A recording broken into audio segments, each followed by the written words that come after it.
Assalamualaikum warahmatullahi wabarakatuh. Perkenalkan, nama saya Feni Heriza dengan NPM 211103140 dengan mata kuliah Akuntansi Manajemen.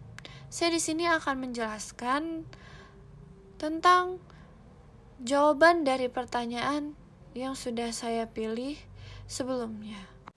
Ada 3 soal yang sudah saya pilih. Yang pertama yaitu jelaskan perbedaan antara penentuan harga pokok berdasarkan proses dan pesanan. Yang kedua, apa yang dimaksud dengan laporan produksi dan apa kegunaannya. Lalu nomor ketiga, sebutkan perbedaan antara pemrosesan secara sekuensial dan secara paralel. Saya akan menjelaskan nomor pertama, yaitu perbedaan antara penentuan harga pokok berdasarkan proses dan pesanan. Perbedaan utama itu di tipe produk. Tipe produk pada proses yaitu produk yang diproduksi secara massal atau standarisasi. Sedangkan menurut pesanan, untuk sejumlah kecil produk yang dapat disesuaikan atau unik sesuai pesanan dari pelanggan.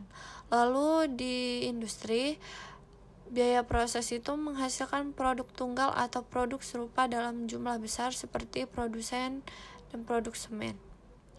Lalu menurut biaya pesanan itu menghasilkan pesanan khusus untuk pelanggan individu seperti perusahaan furniture. Lalu perbedaan utama menurut ukuran pekerjaan, di penetapan biaya proses, pekerjaan produksi yang besar. Kalau di penetapan biaya pesanan, pekerjaan atau pesanan yang lebih kecil.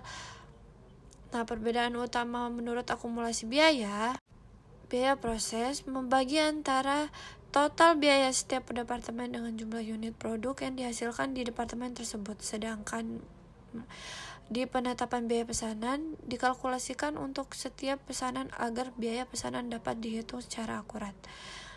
Lalu, perbedaan utama menurut total biaya, penetapan biaya proses itu dilakukan di setiap akhir periode, sedangkan dihitung setelah proses produksi selesai dilakukan dengan menjumlahkan seluruh komponen biaya produksi.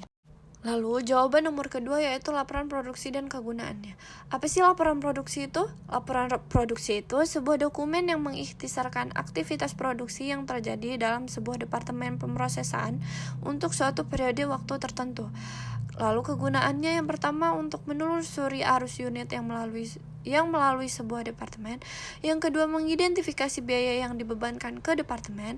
Yang ketiga, memperlihatkan perhitungan biaya per unit dan memperlihatkan penempatan biaya departemen untuk sebuah periode pelaporan. Lalu penjelasan nomor 3 yaitu perbedaan antara pemrosesan secara sekuensial dan secara paralel. Secara sekuensial mengharuskan semua unit melalui satu proses sebelum dapat dikerjakan dalam proses berikutnya secara berurutan. Sedangkan paralel, pola pemrosesan yang lain yang mengharuskan 2 atau lebih proses sekuensial untuk menghasilkan barang jadi. Sekian presentasi dari saya, kurang lebihnya saya mohon maaf. Wabillahi taufiq wal hidayah. Wassalamualaikum warahmatullahi wabarakatuh.